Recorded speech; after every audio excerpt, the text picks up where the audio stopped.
Hello, j'espère que vous allez bien. Ça fait longtemps, j'ai pas pris mon tel pour vous raconter un peu ma life là.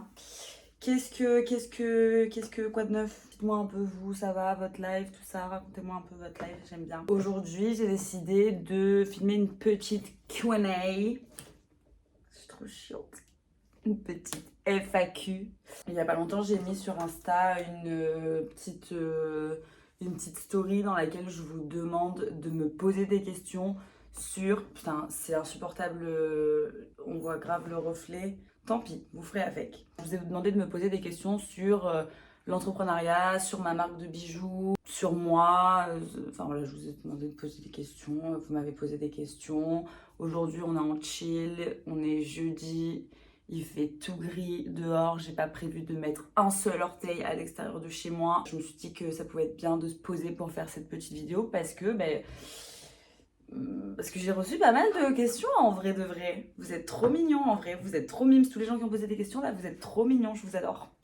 J'ai de plus en plus de commentaires sur YouTube en plus qui me disent que vous kiffez bien et tous les vidéos. Donc en vrai ça me booste de fou à continuer.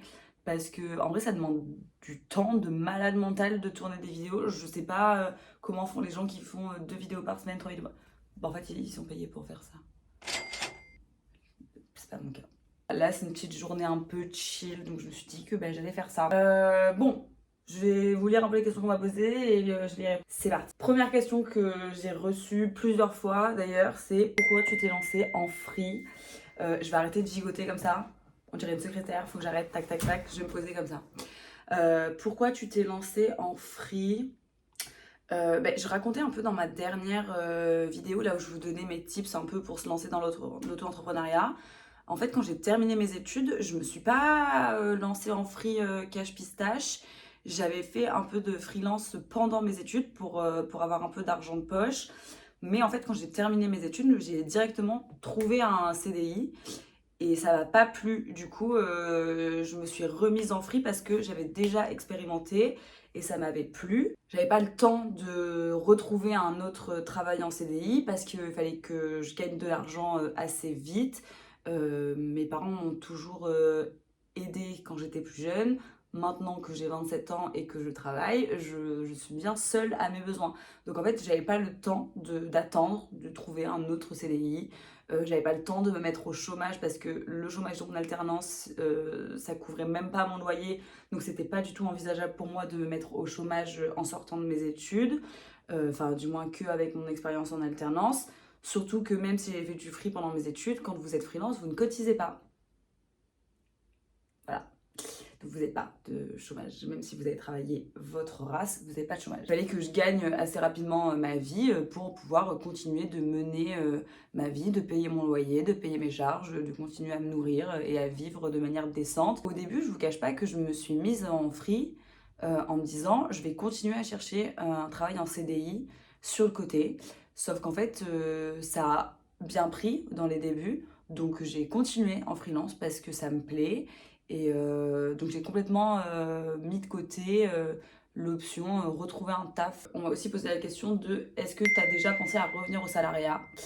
Alors oui, à peu près tous les 3 mois, je fais une dep et je me dis c'est bon, j'en ai ras le cul. Je vais rechercher un taf en tant que salarié. Parce que dans l'auto-entrepreneuriat, il y a des mois où on cartonne, où on fait un chiffre d'affaires de fou. Et il y a des mois où on fait rien. Genre vraiment peanuts. Genre Walou, Kutchi, R. Et en fait, c'est surtout ces mois-là où je repense à rechercher un taf en CDI. Parce qu'on va pas se cacher, quand on est salarié d'une entreprise, on a une sécurité financière. Il y a plein d'avantages en nature et financiers quand on est dans une boîte, d'autant plus quand on est dans une grosse boîte. Par exemple, tout ce qui est épargne salariale, intéressement, participation, enfin ça c'est des trucs, ça peut rapporter beaucoup d'argent d'un seul coup. Ça se compte en milliers d'euros, ça se compte pas du tout en centaines d'euros. Donc il y a tous ces avantages-là où des fois quand je parle avec mes pincos, je suis là en mode peut-être que se retrouver un taf dans une boîte, être salarié, avoir un salaire qui tombe tous les mois, avoir des primes, des plans d'épargne salariale, des primes d'intéressement, tout ça, ça peut être pas mal. Donc oui, je pense des fois à revenir au salariat pour tout cet aspect-là, tout cet aspect financier. Je sais que je parle beaucoup de thunes, mais en vrai, j'ai une réelle angoisse financière parce que j'ai toujours peur de un jour me retrouver sans rien. Mais donc oui, je pense, je vous dis, hein, à peu près tous les 3 mois à rechercher un taf. Et après j'ai un nouveau projet qui me tombe sur la gueule, un projet cool qui me rappelle les raisons pour lesquelles je me suis lancée en auto-entrepreneur. Et en fait, j'aime trop mon rythme de vie. Vous voyez, là, on est jeudi, il est 14h22, je suis en pyjama, je tourne une vidéo pour moi parce que ça me fait kiffer. Voilà, ce matin j'ai bossé pour des clients, là cet après-midi j'étais un peu plus tranquille, donc en fait j'aime trop mon rythme de vie. Je vais me cocher les petites questions auxquelles j'ai répondu, je suis trop organisée, je me suis fait une note avec des petites checklists. Prochaine question, est-ce que tu regrettes de t'être lancée en free? Bah en fait ça rejoint un peu ce que je viens de dire, hein, mais il y a des fois oui, des fois je me dis mais tu te prends pour qui ma belle? Et après je kiffe ma life et je kiffe les projets sur lesquels je bosse, donc c'est mitigé. En vrai, ça dépend de mon mood du mois, de l'année, de la semaine. Ça dépend un peu de mon mood. Il y a des fois où je doute de mes capacités et il y a des fois où je suis en full confiance. Donc ça dépend. En vrai, ça dépend. Je suis un peu lunatique. Ouais, ouais, ouais. En vrai, ça dépend. Mais grosso modo, non. Parce que ça fait quand même 2 ans que je me suis lancée et j'ai pas prévu d'arrêter. Donc, non. Prochaine question, c'est quoi la boîte où t'es resté 3 jours? Est-ce que tu pourras faire une vidéo sur cette expérience? Alors,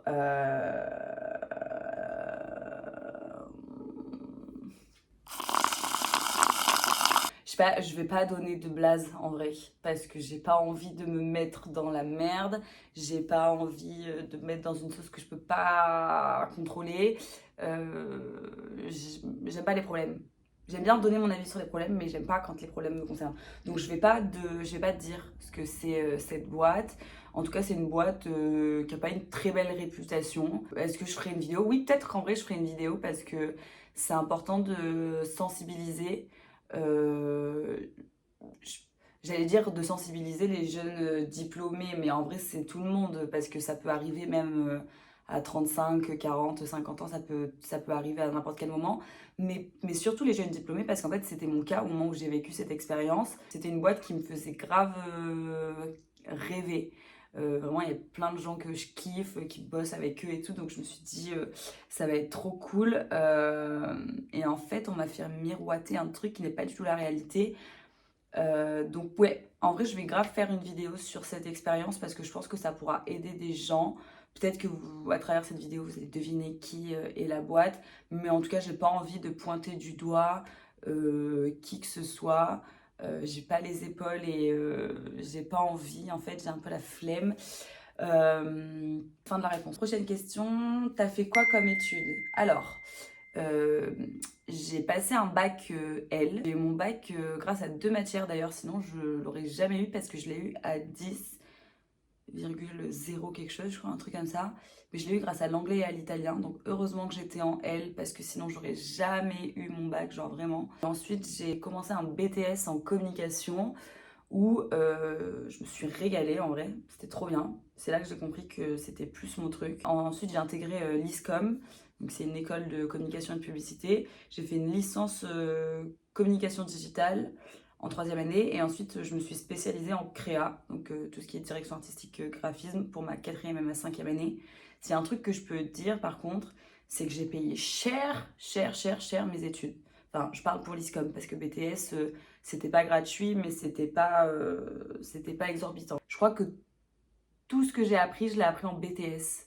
Je trouve que le BTS est 1000 fois plus formateur que, enfin, en tout cas de mon point de vue, a été 1000 fois plus formateur d'un point de vue connaissance que l'ISCOM.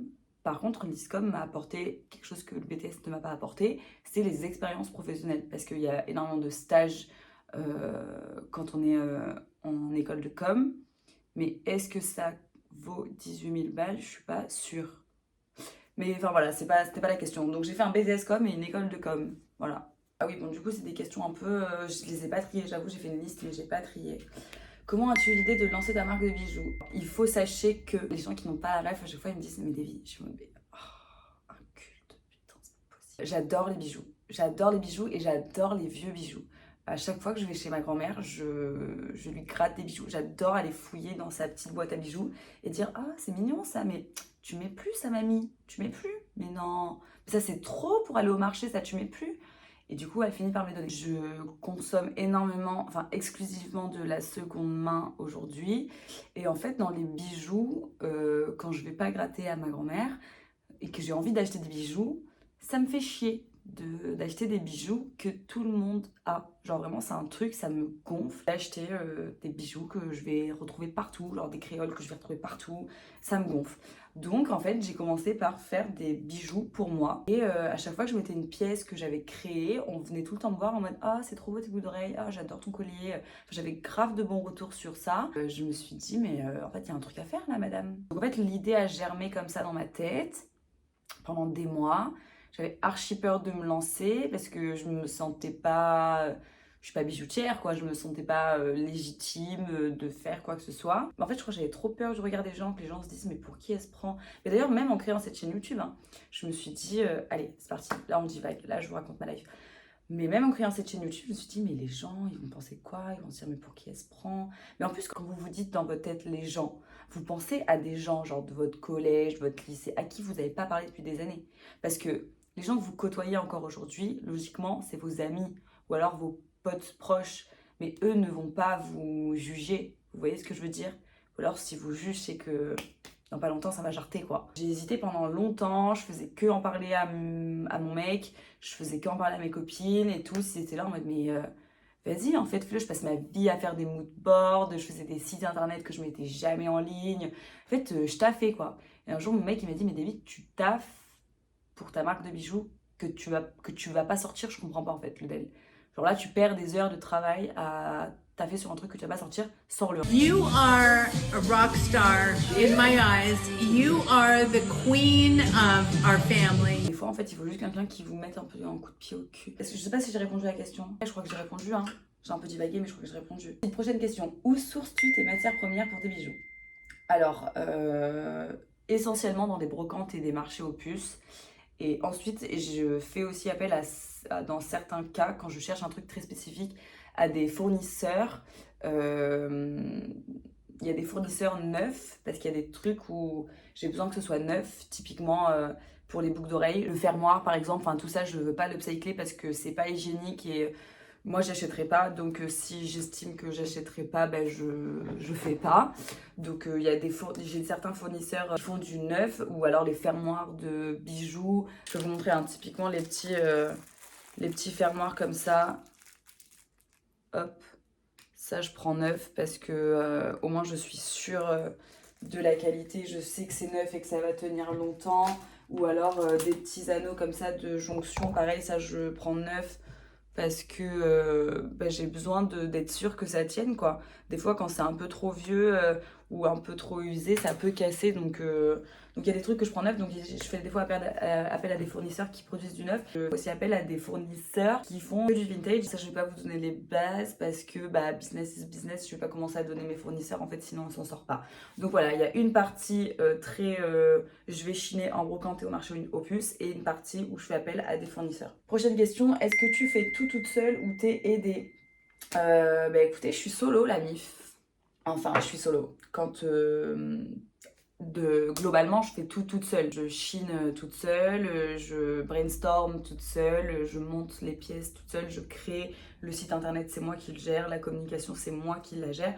Globalement, je gère tout toute seule.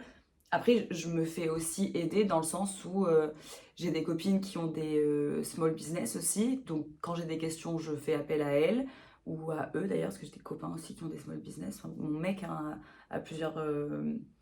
il a une marque, il a un label, enfin bref. Donc, je me fais aider dans ce sens-là où je suis entourée d'entrepreneurs. Donc, si j'ai une question à poser, je pose la question. Et je fais aussi appel à des... Emma, que vous avez vu sur la toute première vidéo, qui a fait les shootings de ma marque et photographe. Donc je me fais aider de gens qui savent faire, ou c'est leur métier. Je me fais aider quand j'ai pas les compétences dans un certain domaine, mais globalement je fais tout toute seule. Oui, prochaine question, comment tu gères ta marque et ton activité de free? J'essaie de m'organiser au maximum. En vrai, J'adore m'organiser, mais j'adore être surpassée aussi. C'est un truc... c'est un peu tout le temps ça ma vie. Actuellement, je sais pas comment je gère. En fait, il y a des semaines où j'ai pas du tout le temps de bosser sur ma marque parce que j'ai trop de rendus clients et que, bah, comme je vous expliquais dans une autre vidéo, mon activité de free, c'est mon activité qui me permet de vivre et aussi de développer ma marque.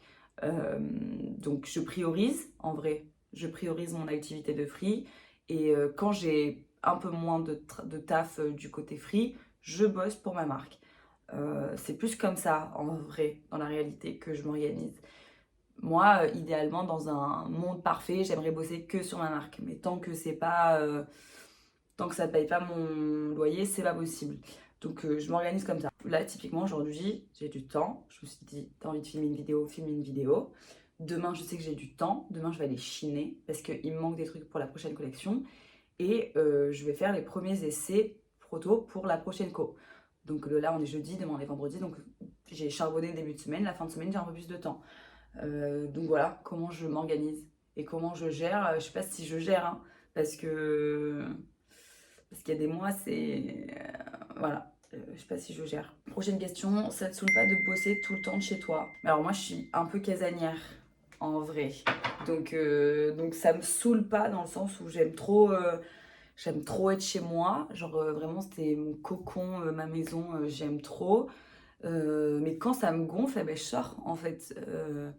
Comme je l'ai expliqué, j'ai beaucoup de copines qui sont en free. Donc en fait, quand ça me gonfle, j'appelle une copine et je lui dis, viens, on va bosser dehors. Ou alors, est-ce que je peux venir bosser chez toi?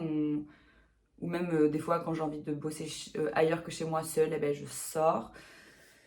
Donc non, en vrai, ça me saoule pas. Et quand ça me saoule, ben, je sors. Prochaine question, tu achètes beaucoup de vêtements. Alors, plus trop maintenant. En fait, je vais vous expliquer. Parce que mes copines qui regardent cette vidéo savent, mais les gens qui ne me connaissent pas savent pas. Quand j'étais plus jeune et que je vivais encore chez mes parents, j'ai toujours travaillé. En fait, à partir de 15 ou 16 ans, j'ai commencé à bosser. Donc, en fait, j'ai commencé à avoir un peu d'argent et j'avais pas de charge derrière. Donc, je consommais, mais de fou malade. Genre, mes après-midi avec mes copines, on les passait dans les centres commerciaux, Terrasse du Port, pour ceux qui connaissent, à acheter vraiment, mais tout et n'importe quoi. J'avais genre 42 mascaras. Non, je suis un peu marseillaise. J'avais genre 8 mascaras, 4 blushs. J'avais énormément de trucs. Make-up, parce que j'adorais le make-up. Je me maquille plus trop aujourd'hui, mais j'ai acheté énormément de make-up et beaucoup de vêtements. Genre vraiment énormément de vêtements. Et plus j'ai grandi, plus je suis partie de chez mes parents, j'ai dû m'assumer toute seule, donc je pouvais pas dépenser mon argent comme je voulais. Donc là, j'ai commencé à comprendre que je devais acheter que ce dont j'avais besoin réellement. Et en grandissant, bah, comme je vous expliquais, ma conscience écologique a aussi beaucoup évolué. Et aujourd'hui, en vrai, j'achète plus grand-chose. En vrai, la dernière fois que j'ai acheté un truc, c'était quand? Et déjà, c'est une question que je me pose. Alors que vous m'auriez posé la question quand j'avais 15 ans, la réponse c'était la semaine dernière. Mais le dernier truc que j'ai acheté, c'est quoi? C'était un moment, c'était avant l'été. Le dernier truc que j'ai acheté, c'est un maillot de bain vintage que j'ai acheté avant de partir à Marseille. Et donc la date, j'ai le jour où je l'ai acheté. Parce que j'ai pris une photo. C'est le 22 juillet. On est le 12 octobre. Donc voilà, c'est la dernière fois que j'ai acheté un truc. Après, entre-temps, il y a eu mon anniversaire, donc j'ai eu des cadeaux et tout, genre j'ai eu des nouveaux trucs. Mais la dernière fois que j'ai acheté un vêtement, parce que la question portait un peu plus sur les vêtements, je crois. Ouais, c'était 22 juillet. Voilà. Prochaine question, est-ce que tu pourras faire une vidéo sur tes fripes préférées? Oui, c'est prévu. Je ferai peut-être mes fripes préférées à Paris, parce qu'il y en a énormément que je connais, et j'en découvre de plus en plus à Marseille, donc peut-être que je ferai 2 vidéos. Donc oui, c'est prévu que je fasse une vidéo sur mes fripes préférées. Ensuite, prochaine question. Ah là, on revient un peu plus sur de l'auto-entrepreneuriat. Est-ce que tu as toujours une vie sociale, même en bossant seule, et arrives-tu encore à rencontrer des gens? Alors oui, j'ai toujours une vie sociale, sociable ou sociale? Attendez, je regarde. Vie sociable. Oui, j'ai toujours une vie sociable. Je continue à sortir. J'ai beaucoup de potes sur Paris. Donc oui, j'ai toujours une vie sociable. Et arrives-tu encore à rencontrer des gens? Bah oui, figurez-vous que oui.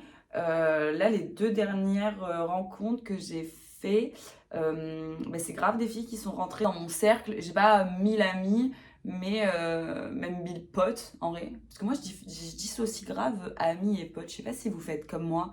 Dites-moi en commentaire. Mais moi, il y a mes amis, il y a mes meilleures amies, c'est mes sœurs. Elles sont là sur le déco, intouchables. Mais après, il y a mes amis et après, j'ai des potes. Vous voyez ou pas? Genre, c'est pas le même. Je vais dire, c'est pas la même classe et tout, mais c'est pas pareil pour moi. Je vais vous dire, je rencontre plus de gens maintenant que je suis en free que quand j'étais en stage et tout. En vrai, j'ai fait des trop belles rencontres en stage. Hein. Je pense notamment à 2 DA avec qui j'ai bossé quand j'étais en stage en 3e année. Où je pense qu'on se recroise demain et tout. Je serais trop contente d'aller boire un coup avec eux. Mais c'est pas des gens que j'ai gardés dans le sens où on se texte pas, on s'écrit pas. Mais si demain je les crois, je serais trop contente. Mais c'est pas des gens que j'ai gardés. Enfin, vous voyez ce que je veux dire? Alors que là, les gens que j'ai rencontrés depuis que je suis en free, c'est des gens que je garde. Je sais pas si c'est clair. Ensuite, prochaine question. Est-ce que tu pourrais m'expliquer l'importance d'un bijou dans un outfit? En fait, pour moi, un bijou, ça fait tout. Dans le sens où tu peux être habillé de manière hyper sobre, soft, et avoir des bijoux qui font toute ta tenue. Et par bijoux, j'entends en vrai accessoire, parce que bijoux, pour moi, ça s'arrête pas à boucle d'oreille, collier, bracelet, bague. Pour moi, c'est vraiment le moyen de twister ta tenue et aussi d'exprimer ta personnalité, parce que je trouve qu'on voit grave la personnalité des gens à travers leurs bijoux. Alors que tu la vois aussi à travers les vêtements. Mais le bijou, c'est quelque chose d'encore plus personnel, je trouve. Parce que déjà, il y a des bijoux qui ont des histoires.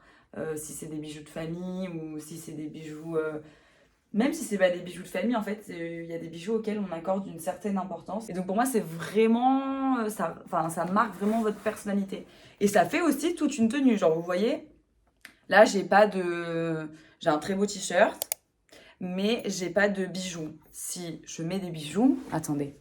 Vous voyez, ça amène tout de suite un twist à ma tenue. Je sais pas si j'ai réussi à répondre à ta question, mais pour moi, les bijoux, c'est un accessoire indispensable. En fait, je peux pas sortir de chez moi sans bijoux. C'est comme si je sortais sans pantalon, quoi. Enfin, vraiment, je me sens pas bien.